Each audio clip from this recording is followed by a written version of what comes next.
ಶ್ರೀರಂಗಮಂಗಲಂ ಕಾಶಿಕಾಪುರಾದಿನಾಥಕಾಲಭೈರವಂ ಭಜೆ. ಓಂ ಶ್ರೀ ಹರಮಯೂರಾಂಜನೇಯ ಸ್ವಾಮಿ ದೇವತಾ ಕರ್ಪೂರ ಮಂಗಳ ನೀರಾಂಜನಂ ದರ್ಶನ.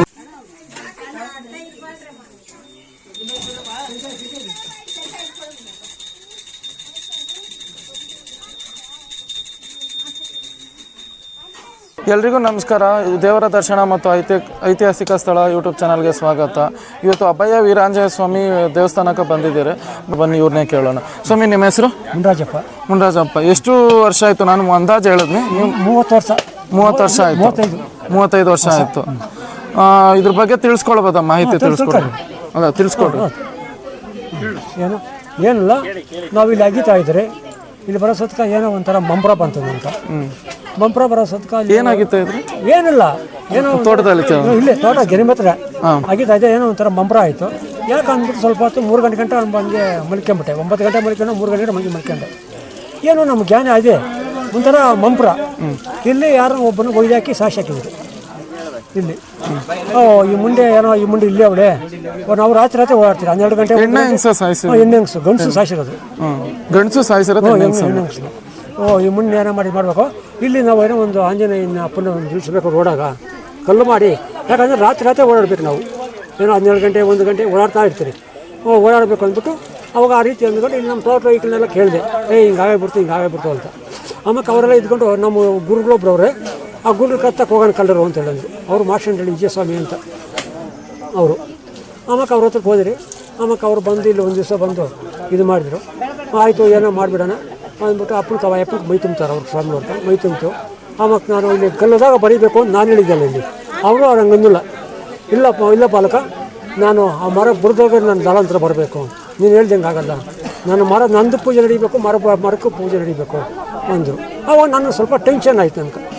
ನಾನು ಅಂದ್ಕೊಂಡಿದ್ದೆ ಒಂದಲ್ಲ, ಯಾಕೆ ಹಿಂಗೆ ಆಗಿಬಿಡ್ತಲ್ಲ ಅಂತ. ಏನು ನಾನು ಅವಾಗ ಸತ್ಯ ಏನು ನನಗೆ ಮರ ಗೊತ್ತಿಲ್ಲ.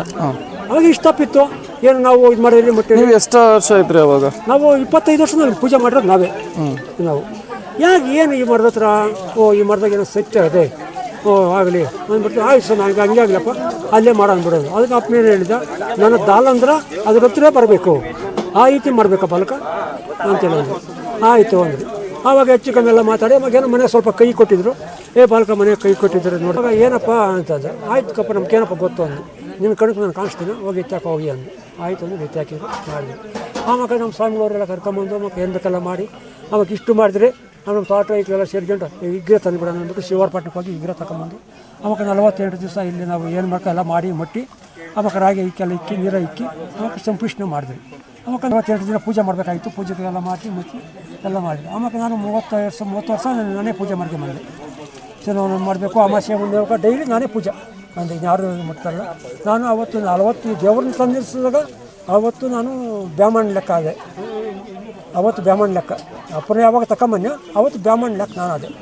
ಯಾಕೆ ಅಯ್ಯಪ್ಪನ ಸೇರಿ ಇದ್ದಾದ್ಮೇಲೆ ನನಗೆ ಇನ್ನೇನು ಎಲ್ಲ ಅಯ್ಯಪ್ಪನ ಅಂದ್ಬಿಟ್ಟು ಏನು ಮುಟ್ಟಿಲ್ಲ. ಒಬ್ಬ ಮನೆ ಕೈ ತೊಳೆದು ಇದು ಮಾಡಿದ್ವಿ. ಅವಾಗ ನಮ್ಮ ಗುರು ಇದ್ಕೊಂಡು ಇಷ್ಟು ಮಾಡಿದ್ರೆ ನಿಮ್ಗೆ ಒಂದು ಕಾಂಕನ್ ಕಟ್ಸ್ಬೇಕು, ಮರ್ಕೋ ಕಾಂಕನ್ ಕಟ್ಸ್ಬೇಕು, ಇಷ್ಟು ಮಾಡಿದ್ರಿ ಅಂದರು. ಆಯಿತು ಮಾಡಿರಿ ಅಂತಂದರೆ ಆವಾಗ ಮರ್ಕೋ ಕಾಂಕನ್ ಕಟ್ಟಿದ್ರು, ನನ್ಗೂ ಕಾಂಕನ ಕಟ್ಟಿದ್ರು, ಎಲ್ಲ ಮಾಡಿದ್ರು. ಎಲ್ಲ ಇದು ಮಾಡಿದೆ. ಆವಾಗ ಈ ಹುಡುಗ ಏನು ಮಾಡಿದೆ, ಸಣ್ಣ ಹುಡುಗ, ಇಷ್ಟದ ಸಣ್ಣ ಹುಡುಗ, ಅವ್ರ ಮೈ ಮೇಲೆ ಬಂದಿತ್ತಲ್ಲ ಅವಾಗ, ಸಣ್ಣ ಇಷ್ಟು ಮಕ್ಕಳು. ಅವಾಗ ನಾನು ಎಮ್ಮೆ ತೋಟದಾಗಿದ್ದು,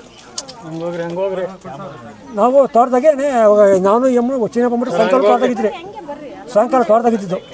ಮಕ್ಕಳು ಹಿಂಗೆ ಸಣ್ಣ ಮಕ್ಕಳು, ಇಬ್ಬರು ಮಕ್ಕಳು ತೋಟಕ್ಕೆ ಹೋಗಿ ಬರೋರು ಇಲ್ಲಿ. ನಾವು ತೋಟ ಇವ್ರ ತೋಟ ಇಲ್ಲೇ ಇದ್ದು. ನಾನು ಎಮ್ಮೆ ಚಿನ್ನ ಬಂದ್ಬಿಟ್ಟು ಸಾಯಂಕಾಲ ಇಲ್ಲೇ ಇರೋದು ಬದುಕು ಮಾಡಿ. ಈ ಮಕ್ಕಳು ಬರೋಲ್ಲ ಇಸ್ಕೊಳ್ಳಿಂದ ಬರ್ತಾನೆ. ಮಕ್ಕಳು ಇತ್ತು ಬರೋದು ಸ್ವಲ್ಪ ಇತ್ತು ಒಂಥರ ಮೈ ಬಿದ್ದೋಗೋದು. ಒಂದು ಕಿತ ಬಿದ್ದೋದ. ಅಲ್ಲೆಲ್ಲ ಏನಪ್ಪ ಹಿಂಗೆ ಬಿದ್ದೋಗ್ಬಿಟ್ಟ ಯಾಕೆ ಅಂತ ಹೇಳ್ಬಿಟ್ಟು ನಮ್ಮ ಹೆಂಗಸರು ನಾವು ಇಲ್ಲೇ ಇದ್ರಿ ಸಂಸಾರ. ಯಾಕೆ ಹಿಂಗೆ ಮುಂಜಾಪನ ಬಿದ್ದೋಗ್ಬಿಟ್ಟು ಓಡಿ ಬಾ ಏನು ಅನ್ನೋದನ್ನು ಆಮಕ್ಕ ಸ್ವಲ್ಪ ತೆರೆಗಡೆ ಅದ. ಆಮಕ್ಕ ಹಂಗೇನೆ ಎದ್ದು ಯಾರನ್ನೂ ಮಾತಾಡ್ಸಲ್ಲ. ಹುಡುಗನಪ್ಪ ಅಂದ್ರೆ ಕಲ್ಲೀರು ಹೊರಟೋದ ಮನೆಗೆ. ಯಾಕೆ ಹಿಂಗಾಗ್ಯದ ಅಂದ್ಬಿಟ್ಟು ಆಮೇಲೆ ಒಂದು 15 ದಿವಸ ಬರೋಲ್ಲ. 15 ಚಿರ್ಗ ಬಂದ, ಬೆಳಗ್ಗೆನೆ ಬಂದು ಚಿರ್ಗ ದೇವಸ್ಥಾನಕ್ಕೆ ಬಂದ. ಅವಾಗ ಬಾಕ್ಲೇನು ಇಕ್ಕಿರಲ್ಲ, ಪೂಜೆ ಹೋಗ್ಬೋದು. ನಾನು ಅಷ್ಟು ಪೂಜೆ ಒಳಗೆ ಕೊಡತ್ತಲ್ಲ, ಗೀತನೇ ಒಳಗೆ ಬರ್ತಾಯಿದ್ದು. ಬಂದ ಚಿರ ಹಂಗೆ ನಮಸ್ಕಾರ ಹಾಕ್ಕೊಂಡು ಇದು ಮಾಡಿದ್ವಿ. ಚಿರ ಹಂಗೇನೆ ಒಂಥರ ಮುಂಪ್ರಕೊಂಡು ಬಿದ್ದೋದ. ಆವಾಗ ಏನು ಅಪ್ಪನ ಸೇವನೆ ಆಗ್ಯವನೇ ಆಗಲಿ ಅಂತಂದು ಬತ್ತ ಸ್ವಲ್ಪ ಪೇಜ್ ದೊಡ್ಡದಾಯಿತು. ದೊಡ್ಡದಾತ ಅವಾಗ ಇದು ಮಾಡ್ಕೊಂಡ್ಬಿಟ್ರೆ. ಅವಾಗ ನಾನು 35 ವರ್ಷ ಅವಾಗ ನಾನು ಮಾಡ್ಕೊಂಡು ಬರ್ತಾ ಇದ್ದಾಗ ಅವಾಗ ಎಲ್ಲೋ ಒಂದು ಜಾಗದಾಗ ಹೋಗಿದ್ದಕ್ಕೆ, ಇಲ್ಲ ಬಾಲ್ಕ ನೀನು ಭಕ್ತಿ ಎಲ್ಲ ಸರಿ, ಮನೆಗೆ ಸ್ವಲ್ಪ ತೊಂದರೆ ಐತೆ, ಯಾರನ್ನ ಬೇರೆಯವ್ರು ನೇಮಿಸು ಅಂತೇಳಿ ಎಲ್ಲೇ ಒಂದು ಜಾಗದಾಗ ಹೋಗಿ ಹೇಳಿದ್ರು. ಅವ್ರು ಯಾರನ್ನ ಕೇಳೋದು ಅಂತ ಹೇಳ್ಬಿಟ್ಟು ಅವಾಗ ಮೊನ್ನೆ 4 ವರ್ಷ ವಿಷಯಕ್ಕೆ ಇವರು ಈ ಅಮ್ಮನ ಹತ್ರಕ್ಕೆ ಹೋಗಿ ಕೇಳಿದೆ. ಯಾರು ಅವರು? ಮುಂಜೆ ಅವ್ರ ಅಮ್ಮ ಹಿಂಗಿದೆ ಏನು ಮಾಡೋದು ಅಂತ. ಅದಕ್ಕೆ ಅವರು ಎಲ್ಲೆಲ್ಲ ಕೇಳಿದರು, ಹಿಂಗೆ ಏನವ್ವ ಅಯ್ಯಪ್ಪನ ಪೂಜೆ ಮಾಡೋದು ಪುಕ್ಷೇಟಲ್ಲ ಏನು ಎತ್ತ ಅಂತ. ಅವಾಗ ನಾನು ಹೇಳಿದೆ, ಇಲ್ಲಮ್ಮ ಅಯ್ಯಪ್ಪನ ಪೂಜೆ ಮಾಡಿ ಎಲ್ಲ ನಾನು ಇರ್ತೀನಿ, ನಿಮ್ಮ ಸಪೋರ್ಟ್ ನಾನು ಇರ್ತೀನಿ, ಏನು ಬೇಕೋ ನಾನು ಇರ್ತೀನಿ, ನಿಮ್ಗೆ ಮಾಡಿರಿ ಪೂಜೆ ಅಂದೆ. ನೀವು ಆಗ ಗುಡಿಯಾಗ ಮಾಡಿರಿ, ಈ ಸಂದರ್ಭ ನಾನು ಪೂಜೆ ಮಾಡ್ತೀನಿ ಅಂತ ಹೇಳಿದೆ. ಆಯಿತು ಅಂತೇಳಿ ಈ ಅಮ್ಮ ಆಯಿತು ಒಪ್ಕೊಂಡ್ರು ಆಯಿತು ಅಂತ ಮಾಡ್ತೀನಿ. ಅವತ್ತಿನ ಪೂಜೆ ಆತನಿಗೆ ಜವಾಬ್ದಾರಿ ಬಿಟ್ಟುಕೊಟ್ಟು ಮತ್ತು ಸೀಟಿಗೂ ಇದೆಲ್ಲನೂ ಎಲ್ಲ ನಿಂತ್ಕೊಂಡು ಜನ ಭಕ್ತಾದಿಗಳು ಮಾಡಿ ಎಲ್ಲ ಇಷ್ಟು ಮಾಡಿದರು. ಇಷ್ಟು ನಡೆದು ಇದು ಆವಾಗ ನಾನು ನೋಡಿದೆ, ಅವರು ಮಂಜು ಸ್ವಾಮಿಗಳು ಗ್ರಹಗಳೆಲ್ಲ ಬಿಡಿಸ್ತಿದ್ರು. ಅದ್ರ ಬಗ್ಗೆ ಒಂಚೂರು ಮಾಹಿತಿ ತಿಳಿಸ್ಕೊಡ್ಬೋದಾ? ಆಯ್ತಂದ್ರೆ ಇಲ್ಲಿ ಅಪ್ಪನು ಯಾವಾಗ ವಾಸ ಆದ ಆತನಿಗೆ ಬಿಟ್ಟುಕೊಟ್ರೆ ಅಪ್ಪನು ಅವಾಗ ಒಂದೊಂದೊಂದೇ ದಾರಿ ಕೊಟ್ಟ ಅಪ್ಪನ್ಗೆ. ಹಿಂಗೆ ಮಾಡ್ಬೇಕು ಬಾಲಕ ಅಂತ ಹೇಳ್ಬಿಟ್ಟು ದಾರಿ ಕೊಟ್ಟ ಅಪ್ಪನು. ದಾರಿ ಕೊಟ್ಟಾಗ ಆವಾಗ ಒಂದೊಂದೇ ಸ್ವಲ್ಪ ಅಪ್ಪನು ಜ್ಞಾನ ಕೊಡ್ತದೆ. ಜ್ಞಾನ ಕೊದ್ದೆ ಅಪ್ಪನು ಬಾಲಕನು ಹೇಳ್ತಾವನು. ಆ ರೀತಿ ಇದು ಸಮಯ ತಿಳಿಸ್ಕೊಡ್ಬೋದಾ? ತೋರಿಸ್ಕೊಬೋದು. ಇವಾಗ ಅದೇ ನೀವು ಮನುಷ್ಯನಾಗಿ ಇಲ್ಲಿ ಏನು ನೀವು ತೊಳ್ಕೊಂತೀರೋ ಆ ರೀತಿ ಅಪ್ಪನ ಕಾಪಾಡಿಕೊಂಡು. ಅಲ್ಲ ಸಮಯ ಟೈಮಿಂಗ್ಸ್ ಏನಲ್ಲ, ಅಮಾಸೆ ಹುಣ್ಣಿಮೆವು ಡೈಲಿ ಪೂಜೆ, ಶನಿವಾರ 3 ಮಾತ್ರ ಪೂಜೆ. ಬಿಟ್ಟಿದಂಗೆ ಅವರು ಟೈಮ್ ಕೇಳಲ್ಲ. ಇವತ್ತು ನೀವು ಕರಿತೀರಿ ಅವಾಗ ಅಲ್ಲಿಗೆ ಹೋಗ್ತಾರೆ. ಅವ್ರನ್ನ ನೋಡಿ ಮನೆ ಚಿಕ್ಕಮ್ಮ ಇರ್ತದೆ, ತೊಂದರೆ ಇರ್ತದೆ, ಅಲ್ಲಿಗೆ ಹೋಗಿ ಹೊರಗೆ ಬರ್ತಾರೆ. ಆವಾಗ ಅಲ್ಲಿಗೆ ಬರೋಲ್ಲ. ಆ ಅಮಾಸೆ ಹುಣ್ಣಿಮೆವು ಶನಿವಾರ ಮಾತ್ರ ಇಲ್ಲಿ ಪೂಜೆ ಡೈಲಿ ಸಂಜೆ ರಾತ್ರಿ 11-12 ಗಂಟೆ ಪೂಜೆ. ಧನ್ಯವಾದ. ಇದರ ವಿಳಾಸ ತಿಳಿಸ್ಕೊಳ್ಬಿಡಿ. ವಿಳಾಸ ಊರ ಹೆಸರು? ನಮ್ಮದು ಮಲ್ಪನಹಳ್ಳಿ. ಇವ್ರದ್ದು ಊರು ತಳ ಕೆಮ್ಮಗನಹಳ್ಳಿ. ಇಲ್ಲಿ ಬರ್ಬೇಕಂದ್ರೆ ಯಾವ ರೂಟಲ್ಲಿ ಬರಬೇಕು? ಚಿಟ್ಟಹಳ್ಳಿ ಇಂದ ಬರ್ಬೋದು, ಚಿಂತಾಮಣಿ ಯಾವುದು ಬರ್ಬೋದು, ಮುಗವಾಳಿಂದ ಬರ್ಬೋದು, ಈ ಪಕ್ಷ ಮಲ್ಪನಹಳ್ಳಿ ಅಲ್ಲಿಂದ ಬರ್ಬೋದು. 3 ದಾರಿಗಳೇ ಐತೆ.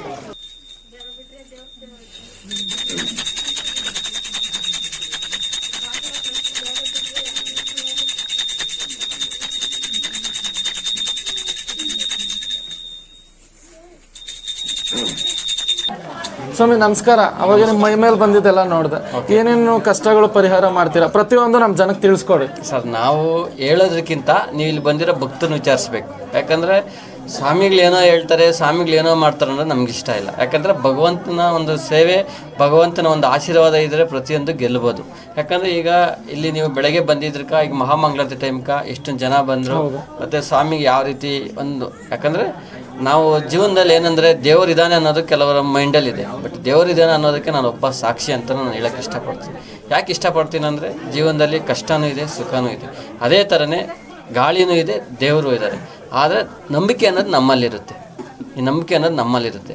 ನಾನೇನು ನಮ್ಮ ಭಕ್ತರಿಗೆಲ್ಲ ಹೇಳೋಕ್ಕೆ ಇಷ್ಟಪಡ್ತೀನಿ ಅಂದರೆ, ಯಾರೋ ಏನೋ ಮಾಡಿದ್ದಾರೆ, ಎಲ್ಲೋ ಏನೋ ನಿಮ್ಗೆ ಮಾಡಿಸಿದ್ದಾರೆ, ಅವನ್ನೆಲ್ಲ ಬಿಟ್ಟು ನಮ್ಮ ಮನಸ್ಸನ್ನು ದೇವರೆಲ್ಲ ಐಕ್ಯ ಮಾಡಿದ್ರೆ ಭಗವಂತ ಕೈ ಹಿಡಿತಾನೆ ಅನ್ನೋದು. ನಾನೊಂದು ಈ ಜಾಗಕ್ಕೆ ಬಂದು 5 ವರ್ಷ ಆಯಿತು. ಮುಂಚೆ ಚಿಕ್ಕ ಹುಡುಗನಿಂದ ಮಾಡ್ತಾಯಿದ್ದೆ. ಬಟ್ ಈಗ ಒಂದು 5 ವರ್ಷದಿಂದ ಆ ಸ್ವಾಮಿ ನನ್ನ ಕನಸಲ್ಲಿ ಬಂದು ನೆಲೆಗೊಂಡು ಈ ಥರ ಮಾಡು ಅಂತ ಹೇಳಿದರೆ ಅದೇ ಥರ ನಾನು ಮಾಡ್ತಾಯಿದ್ದೀನಿ. ಮತ್ತು ಇಲ್ಲಿ ಬರ್ತಕ್ಕಂಥ ಪ್ರತಿಯೊಬ್ಬ ಭಕ್ತರಿಗೆ ಮಕ್ಕಳ ವಿಚಾರದಲ್ಲಾಗ್ಬೋದು, ಒಂದು ಆರೋಗ್ಯ ವಿಚಾರದಲ್ಲಾಗ್ಬೋದು ತುಂಬಾ ಚೇತರಿಸ್ಕೊಂಡು ಬರ್ತಾಯಿದ್ದಾರೆ. ನಾನು ಹೇಳೋದು ಬೇರೆ ಯಾರೋ ಏನೋ ಮಾಡಿದ್ದಾರೆ ಅನ್ನೋದಕ್ಕಿಂತ ಭಗವಂತನ, ಈಗ ನಮಗೆ ಸೃಷ್ಟಿಕರ್ತ ಯಾರು? ಭಗವಂತ. ಅದೇ ಥರನೇ ನಮಗೆ ಕಷ್ಟ ಬಂದಾಗ ನಾವು ಭಗವಂತನ ಹತ್ರ ಬೇಡಬೇಕೇ ಹೊರತು ಯಾರೋ ಹತ್ರ ಹೋಗಿ ನಿಮ್ಗೆ ಯಾರೋ ಏನೋ ಮಾಡಿದ್ದಾರೆ ಅನ್ನೋದು ಬೇಡ ಅನ್ನೋದು ನನ್ನೊಂದು ಉದ್ದೇಶ. ಈಗ ನಾನು ಏನು ಹೆಚ್ಚಾಗಿ ಇಷ್ಟ ಬೀಳ್ತೀನಂದರೆ ಈ ಒಂದು ಸ್ವಾಮಿ ಅಂದರೆ ಆಂಜನೇಯ ಸ್ವಾಮಿ. ಆ ಆಂಜನೇಯ ಸ್ವಾಮಿ ಪ್ರತಿಯೊಬ್ಬ ದೇವರ ಕಷ್ಟದಲ್ಲಿದ್ದಾಗ ಕಾಪಾಡುವಂಥದ್ದು ಆಂಜನೇಯ ಸ್ವಾಮಿ. ಅದರಿಂದ ನಾವು ನರಮಾನವರು ಅಂತ ಶ್ರೀರಾಮಚಂದ್ರ ಮತ್ತು ಸೀತಾದೇವಿ ಕಷ್ಟದಲ್ಲಿದ್ದಾಗೂ ಶ್ರೀ ಮಹಾ ಆಂಜನೇಯ ಸ್ವಾಮಿನೇ ಒಂದುಗೂಡಿಸಿದ್ದಾರೆ. ಅದೇ ರೀತಿಯೇ ನಮ್ಮ ಇಲ್ಲಿ ಬರ್ತಕ್ಕಂಥ ಪ್ರತಿಯೊಬ್ಬ ಭಕ್ತರಲ್ಲಿ ನಾನು ಕೇಳೋದಂದರೆ, ಒಂದು ಗಂಡ ಹೆಂಡತಿ ಅನ್ನೋ ಮೇಲೆ ಅದು ಕಷ್ಟ ಸುಖ ಬಂದೇ ಬರುತ್ತೆ. ಆದ್ದರಿಂದ ದೂರ ಆಗೋದು ಬೇಡ. ಯಾವತ್ತೂ ನಾವು ಹೊಂದಾವಣಿಕೆಯಿಂದ ಹೋಗಬೇಕು. ಆ ಭಗವಂತ ನನಗೆ ತಿಳಿಸಿದ್ದಾನೆ, ನಾನು ನಮ್ಮ ಭಕ್ತರಿಗೆ ತಿಳ್ಸೋಕ್ಕೆ ಇಷ್ಟಪಡ್ತೀನಿ. ನಾವೆಲ್ಲೋ ಹೋಗಿ ಏನೋ ಮಾಡೋದಕ್ಕಿಂತ ದೇವರು ನಮ್ಮ ಮನಸ್ಸಲ್ಲೇ ಇರ್ತಾನೆ. ಆ ನಮ್ಮ ಮನಸ್ಸಲ್ಲಿ ಇರ್ತಕ್ಕಂಥ ಭಗವಂತನ ನಾವು ಆರಾಧನೆ ಮಾಡಿದ್ರೆ ನಮಗೆ ಆರೋಗ್ಯನೂ ಕೊಡ್ತದೆ, ಬಲ, ಶಕ್ತಿ. ದೇವರು ಬುದ್ಧಿ ಕೊಟ್ಟ ನಾವೇ ಮಾಡಬೇಕು ಅಂತ ಅವರು ಹೇಳಿದ್ರು, ನಾವು ಮಾಡ್ತಾ ಇದ್ದೀವಿ. ಏನೋ ಬರೋ ಜನಕ್ಕೆ ದೇವರು ಭಕ್ತಾದಿಗಳಿಗೆ ದೇವ್ರು ಒಳ್ಳೇದು ಮಾಡ್ತಾವನೆ. ಎಂತೆಂಥವ್ರ ಕಷ್ಟ ಅಂದ್ಕೊಂಬಂದವ್ರಿಗೆಲ್ಲ ಭಗವಂತನ ಒಳ್ಳೇದು ಮಾಡ್ತಾವನೆ. ಆಗ ನಾವು ಈ ಸೇವೆ ಮಾಡ್ಕೊಂಡು ಅನ್ನದಾನ ಮಾಡ್ತಾಯಿದ್ದೀವಿ. ಪ್ರತಿ ಶನಿವಾರ ಹುಣ್ಣಿಮೆ, ಅಮಾವಾಸ್ಯೆ, ಅದ್ರ ಮಧ್ಯದಾಗೂ ಗಾಳಿ ಅಂತಿಂಥವರು ಬಂದವ್ರಿಗೆಲ್ಲನೂ ನೋಡ್ತಾರೆ. ಅಯ್ಯಪ್ಪನ ಕಾಪಾಡ್ತಾನೆ. ಅನ್ನದಾನ ಪ್ರತಿ ಶನಿವಾರ ಅಲ್ಲ, ಡೈಲಿ ಮಾಡ್ತೀವಿ ಅನ್ನದಾನ ಡೈಲಿ ಒಬ್ರು ಬರ್ಲಿ 1000 ಜನ ಬರ್ಲಿ 10 ಜನ ಬರ್ಲಿ ಅನ್ನದಾನ ನಡೀತೈತೆ. ಅಯ್ಯಪ್ಪನ ಕೊಡ್ತಾವನಿ, ನಾವು ಮಾಡಿ ಹಾಕ್ತಾ ಇದ್ವಿ. ನಮಸ್ಕಾರ. ಇಲ್ಲಿ ಎಷ್ಟು ವರ್ಷದಿಂದ ಬರ್ತಿದ್ದೀರಾ ಮತ್ತೆ ಇಲ್ಲಿ ಏನನ್ನ ಬೇಡಿಕೆ ಇಟ್ಟಿದ್ರಾ ನೀವು? ಸ್ವಾಮಿ, ನಾವು ಮೈಲಾಪುರ ಅಂತೇಳಿ, ನಾವು ಮೈಲಾಪುರ ಸಿದ್ದೇಗೌಡ ಅಂತೇಳಿ ನಾವು ನಮ್ಮ ಹೆಸರು. ನಮ್ಮ ಮಗನಿಗೆ ಮದುವೆ ಆಗಬೇಕಾಗಿತ್ತು. ಸುಮಾರು ಸಾರಿ ಎಲ್ಲೆಲ್ಲೋ ಹೋಗಿದ್ರಿ ನಾವು, ಎಲ್ಲೆಲ್ಲ ಹೋಗಿ ಎಲ್ಲ ನೋಡ್ಕೊಂಡು ಬಂದಿದ್ದಕ್ಕೆ ಇಲ್ಲಿ ಬಂದು 9 ವಾರ ಪೂಜೆ ಮಾಡು ಅಂತ ಹೇಳಿದ್ರು. ಪೂಜೆ ಮಾಡಿದ್ದಕ್ಕೆ ಇವತ್ತು ನಮಗೆಲ್ಲ ಅನುಕೂಲ ಆಗಿದೆ. ಒಳ್ಳೆ ನಾವು ಏನು ನೆನ್ಕೊಂಡ್ರೆ ಅದೆಲ್ಲ ಆಗ್ತಾ ಇದೆ. ಏನನ್ನ ಬೇಡಿಕೆ ಇಟ್ಟಿರೋದು ಅದು ತಿಳಿಸ್ಬೋದಾ? ಇವಾಗ ನಾವು ಬೇಡಿಕೆ ಏನಿಟ್ಟಿದ್ರಿ ಅಂದರೆ, ನಮ್ಮ ಮಗು ಯಾವುದನ್ನ ಒಂದು ಹುಡುಗಿ ಸೆಟ್ ಆದರೆ ನಾವು ನಿಮ್ಗೆ ಬಂದು ಪೂಜೆ ಮಾಡ್ಕೊಂಡು ಹೋಗ್ತೀರಪ್ಪ ಅಂತ ಹೇಳಿದ್ರಿ, ಮಾಡ್ಕೊಂಡು ಹೋಮ ಮಾಡಿಸ್ತೀರಿ ಅಂತ ಹೇಳಿದ್ರಿ. ಎಲ್ಲ ಅನುಕೂಲ ಆಗಿದೆ, ನಮಗೆ ಒಳ್ಳೇದಾಗಿದೆ. ಇಲ್ಲಿ ಬರೋ ಭಕ್ತಾದಿಗಳಿಗೆ ಏನು ಕೋರಿಕೆ 5 ವಾರ 9 ವಾರ ಬರೋಷ್ಟೊಳಗಡೆ ಅವ್ರ ಕೋರಿಕೆ ಎಲ್ಲ ಪೂರೈಸ್ತದೆ. ಭಗವಂತ ಇದ್ದಾನೆ. ನಮಗೂ ನಮ್ಮ ಅನುಭವ ಕದ್ದಿ ನಮಗಾಗಿರೋದು ನಾವು ಹೇಳ್ತಾ ಇದ್ದೀರಿ. ಭಗವಂತ ಇದ್ದಾನೆ, ನಾವು ಏನು ನೆನ್ಕೊಂಡ್ರೆ ಅದೆಲ್ಲ ಕೆಲಸ ಆಗುತ್ತೆ. ಹೆಸರು ರವಿಕುಮಾರ್ ಅಂತ. ನಾವಿಲ್ಲಿ ಸುಮಾರು ಒಂದು 2-3 ವರ್ಷದಿಂದ ಇಲ್ಲಿಗೆ ಬರ್ತಾ ಇದ್ದೀರಿ. ನಾವು ಏನು ಬೇಡಿಕೆ ಇಟ್ಟಿದ್ರೆ ಅದೆಲ್ಲ ಈಡೇರಿಸಿದ್ದಾರೆ ಅಯ್ಯಪ್ಪನ. ಅದಕ್ಕೆ ಏನು ಬೇಡಿಕೆ ಇಟ್ಟಿದ್ರಿ ಅಂತ? ನಮ್ದೇನು ಕೆಲವು ಬೇಡಿಕೆಗಳಿತ್ತು, ಅವೆಲ್ಲ ಹೇಳೋಕ್ಕಾಗಲ್ಲ, ಪರ್ಸ್ನಲ್ ಅವೆಲ್ಲ ಹೇಳೋಕ್ಕಾಗಲ್ಲ. ಕೆಲವು ಆರೋಗ್ಯದ ಬಗ್ಗೆ ಇತ್ತು, ಕೆಲವು ಬಿಸ್ನೆಸ್ ಬಗ್ಗೆ ಇತ್ತು, ಇನ್ಯಾವೋ ಕೆಲವರು ನಮಗೆ ತೊಂದರೆ ಮಾಡಿರೋ ಕೆಲಸಗಳಿತ್ತು. ಅಂಥವೆಲ್ಲ ಇಲ್ಲಿ ಪರಿಹಾರ ಆಗಿದ್ದಾವೆ. ಇವಾಗ ಅವ್ರನ್ನ ನಂಬಿದ್ದೀರಿ, ಇವಾಗ ಅವ್ರು ನಮ್ಮನ್ನು ಕಾಪಾಡ್ಕೊಂಡು ಬರ್ತಾ ಇದ್ದಾರೆ. ನಮ್ಮನ್ನೇ ಅಂತಲ್ಲ, ಇಲ್ಲಿ ನಂಬಿಕೊಂಡು ಯಾರು ಬರ್ತಾರೋ ಅವ್ರಿಗೆಲ್ಲರಿಗೂ ಒಳ್ಳೇದಾಗ್ತದೆ. ನೀವು ಎಷ್ಟು ವರ್ಷದಿಂದ ಬರ್ತಿದ್ದೀರಿ? ಒಂದು 3 ವರ್ಷದಿಂದ ಬರ್ತಾ ಇದ್ದೀರಿ. ನಮಗೂ ಒಳ್ಳೇದಾಗಿದೆ, ಇಲ್ಲಿಗೆ ಬರುವಂಥ ಎಲ್ಲರಿಗೂ ಒಳ್ಳೇದಾಗ್ತಾ ಇದೆ. ಇಲ್ಲಿ ಏನಾನ ಬೇಡಿಕೆ ಇಟ್ಟಿದ್ರೆ ಏನಾನ ಪರಿಹಾರ ಆಗಿದೆಯಾ? ತಿಳಿಸ್ಕೊಡ್ಬೋದಾ? ಹಾಂ, ಓಕೆ, ತಿಳಿಸ್ಕೊಡ್ತೀನಿ. ನಮ್ಮದು ಮನೆಯಲ್ಲಿ ಈ ಥರನೇ ಗಲಾಟೆಗಳಿತ್ತು. ಅಣ್ಣ ತಮ್ಮಂದ್ರು ಮದುವೆ ಎಲ್ಲ ನಡೀತಾ ಇತ್ತು, ಗಲಾಟೆಗಳಿತ್ತು. ನಾನೇನು ಅಂದ್ಕೊಂಡಿದ್ದೆ, ಹಿಂಗೆ ಗಲಾಟೆಗಳಾಗೋ ತಕ್ಷಣ ನನಗೆ ಇಲ್ಲಿ ಬಾ ಅಂತ ನಮ್ಮ ಫ್ರೆಂಡು ಇಲ್ಲಿ ಪರಿಚಯ ಬಾ ಅಂತಂಚಿಂದ ಬಂದು ಅರ್ಸ್ಕೊಂಡೆ. ನಾನು ಏನೂ ಗಲಾಟೆ ಇಲ್ದಿರ ನಾನು ಸಪ್ರೇಟಾಗಿ ಆಯ್ತಂದರೆ ನಾನು ಏನು ಅಂದ್ಕೊಂಡಿದ್ದೀನೋ ಅದೆಲ್ಲ ಮಾಡಿಸ್ತೀನಪ್ಪ ಅಂತ ಅಂದ್ಕೊಂಡಿದ್ದು. ದೇವರು ವರ ಕೊಡ್ತು, ನೆಮ್ಮದಿಯಾಗ ದೇವರು ಏನು ಆಶೀರ್ವಾದ ಮತ್ತು ಅದೇ ಥರ ಖುಷಿಯಾಗಿ ನಗ್ನಾಗ್ತಾನೆ. ಇವಾಗೂ ಖುಷಿಯಾಗಿದ್ದೀರಿ, ನಗ್ನಾಗ್ತಾನೆ. ನಾನು ಮನೆ ಸಪ್ರೇಟು ಆಗಿದ್ರಿ, ಎಲ್ಲ ಆರಾಮಾಗಿದ್ದೀರಿ ಇವಾಗ. ಒಂದು ಮತ್ತು ಹಠದಾಸ್ತಿ, ತಲೆ ಹೊಡ್ಕೊಳೋದಾಗಲಿ ಏನಾಗಲಿ, ಭಯ ಬೀಳೋದಾಗಲಿ ಫುಲ್ ಹೊಡ್ಕೊತಾ ಇದ್ವಿ. ಇಲ್ಲಿ ಬಂದು ಒಂದು 2 ಸತಿ ಇದು ಮಾಡಿ ದೇವರ ಆಶೀರ್ವಾದ ಇದಾಯಿತು. ಒಂದು ನೆಮ್ಮದಿಯಾಗಿದ್ದಾಳೆ ಮಗು. ದೋಷ ಎಲ್ಲ ಆಯಿತು, ಬಾಲಗ್ರಹ ದೋಷ ಬಂದು ಇಲ್ಲೆಲ್ಲ ಹಾಕಿದ್ಮೇಲೆ ಸ್ವಲ್ಪ ಆರಾಮಾಗೇ ಇದ್ದಾಳೆ. ಆಟ ಎಲ್ಲ ಕಮ್ಮಿ ಆಗಿದೆ, ಎಲ್ಲ ಚೆನ್ನಾಗಿದೆ. ಕೆಮ್ಮಗನಹಳ್ಳಿ ಇಲ್ಲಿ ದೇವಸ್ಥಾನ ಆದಾಗಿಂದ 2 ವರ್ಷದಿಂದ ಬರ್ತೀವಿ. ಭಕ್ತರ ಬೇಡಿಕೆ ಸ್ವಾಮಿ, ನಾವು 5 ವಾರ 3 ವಾರ 9 ವಾರ ಹೆಂಗೆ ಬರ್ತೀವೋ ಹಂಗೆಲ್ಲ ನಮ್ಮ ಕಷ್ಟ ಸುಖಗಳು ಈಡೇರಿಸ್ತಾವ್ರೆ. ಅದಕ್ಕಾಗಿ ಜನ ದಿನೇ ಹೆಚ್ಚಾಗ್ತಾವ್ರೆ. ಅದಕ್ಕಾಗಿ ಸ್ವಾಮಿ ಸನ್ನಿಧಿಗೆ ಬಂದು ನಾವು 3 ವಾರ ಆಗಲಿ 5 ವಾರ ಆಗಲಿ ನಮ್ಮ ಭಕ್ತಿಯಿಂದ ನಮ್ಮ ಕಷ್ಟ ಸುಖ ಏನಿದೆ ಅದು ಬೇಡಿಕೆ ಈಡೇರಿಸ್ತಾರೆ. ಬಂದು ನಾವು ವಾರಕ್ಕೊಂದ್ಸರಿ ಬಂದು ಇಲ್ಲಿ ಸ್ವಾಮಿ ಪೂಜೆ ಸಲ್ಲಿಸ್ಕೊಂಡು ಹೋಗ್ತಾ ಇದ್ದೀವಿ. ಹರೀಶ್ ಅಂತ. ಈ ಕ್ಷೇತ್ರ ಅಭಯ ವೀರಾಂಜನೇಯ ಸ್ವಾಮಿ ಕ್ಷೇತ್ರ. ಈ ಕ್ಷೇತ್ರದಲ್ಲಿ ಆ ಭಗವಂತ ನೆಲೆಸಿ ಬಂದಂತಹ ಭಕ್ತರಿಗೆ ಎಲ್ಲ ಕಷ್ಟ ತೊಂದರೆಗಳನ್ನು ನಿವಾರಣೆಯನ್ನು ಮಾಡಿ ಅವರ ಇಷ್ಟಾರ್ಥಗಳನ್ನು ಭಗವಂತ ಕರುಣಿಸ್ತಾ ಇದ್ದಾನೆ. ಪ್ರತಿದಿನ ಯಥೇಚ್ಛವಾಗಿ ಜನ ಬರ್ತಾನೆ ಇದ್ದಾರೆ. ಸುಮಾರು ವರ್ಷಗಳಿಂದ ನಾನು ಸಹ ಇಲ್ಲಿ ಪೂಜೆಯಲ್ಲಿ ಪಾಲ್ಗೊಳ್ತಾ ಇದ್ದೀನಿ. ಪೂಜಾ ಕೈಂಕರ್ಯಗಳನ್ನು ನಾವು ನೆರವೇರಿಸ್ತಾ ಇದ್ದೀವಿ. ಆದರೆ ಬಂದಂತಹ ಭಕ್ತರು, ಯಾಕೆಂದರೆ ಭಗವಂತ ಒಳ್ಳೇದು ಮಾಡಿದ್ರೇ ಜನ ಬರುವಂಥದ್ದು. ಯಾರೋ ಬಲವಂತವಾಗಿ ಯಾರನ್ನೋ ಕರ್ಕೊಂಬಂದು ನಾವಿಲ್ಲಿ ಇರಿಸೋದಕ್ಕೆ ಸಾಧ್ಯ ಇಲ್ಲ. ಅಂದರೆ ಇಲ್ಲಿ ಭಗವಂತನಲ್ಲಿ ಸತ್ಯ ಇದೆ ಅನ್ನೋ ಕಾರಣಕ್ಕೆ ಎಲ್ಲ ಭಕ್ತರು ಬರ್ತಾ ಇದ್ದಾರೆ. ಆ ಭಕ್ತರಿಗೆ ಎಲ್ಲರಿಗೂ ಆ ಭಗವಂತ ಒಳ್ಳೆಯದನ್ನು ಮಾಡ್ತಾ ಇದ್ದಾನೆ. ಇನ್ನೂ ಹೆಚ್ಚಾಗಿ ಬಂದು ಈ ಭಕ್ತರಿಗೆಲ್ಲ ಅಭಯ ವೀರಾಂಜನೇಯ ಸ್ವಾಮಿಯ ಆಶೀರ್ವಾದದಿಂದ ಎಲ್ಲರಿಗೂ ಒಳ್ಳೇದು ಮಾಡಲಿ, ಅವರ ಇಷ್ಟಾರ್ಥಗಳನ್ನೆಲ್ಲ ನೆರವೇರಿಸಲಿ. ಆ ಭಗವಂತನ ಕೃಪಾಶೀರ್ವಾದ ಎಲ್ಲರಿಗೂ ಇರಲಿ. ಹಾಗೂ ಈ ಕ್ಷೇತ್ರ ಕೆಂಬಳಗಾನಹಳ್ಳಿ ಅಂದರೆ ಬೆಂಗಳೂರು ಗ್ರಾಮಾಂತರ ಹೊಸಕೋಟೆ ತಾಲೂಕಿನ ಕೆಂಬಳಗಾನಹಳ್ಳಿ ಗ್ರಾಮ. ಈ ಗ್ರಾಮಕ್ಕೆ ಏನು ಬೆಂಗಳೂರಿಂದ ಮುಗುಬಾಳ ಬಂದು ಕೆಂಬಳಗಾನಹಳ್ಳಿಯಿಂದ ಈ ಕ್ಷೇತ್ರಕ್ಕೆ ಬರ್ಬೋದು. ಬಂದಂತಹ ಭಕ್ತರಿಗೆ ಎಲ್ಲ ಒಳ್ಳೇದಾಗ್ತಾ ಇದೆ. ಧನ್ಯವಾದ. 2 ದಿನ ಬಂದಿದ್ದೀರಾ? ಪೌರ್ಣಮಿ ಮತ್ತು ಅಮಾವಾಸ್ಯೆ. ಏನು ಒಳ್ಳೇದು ಮಾಡಿದ್ದಾನೆ ದೇವರು?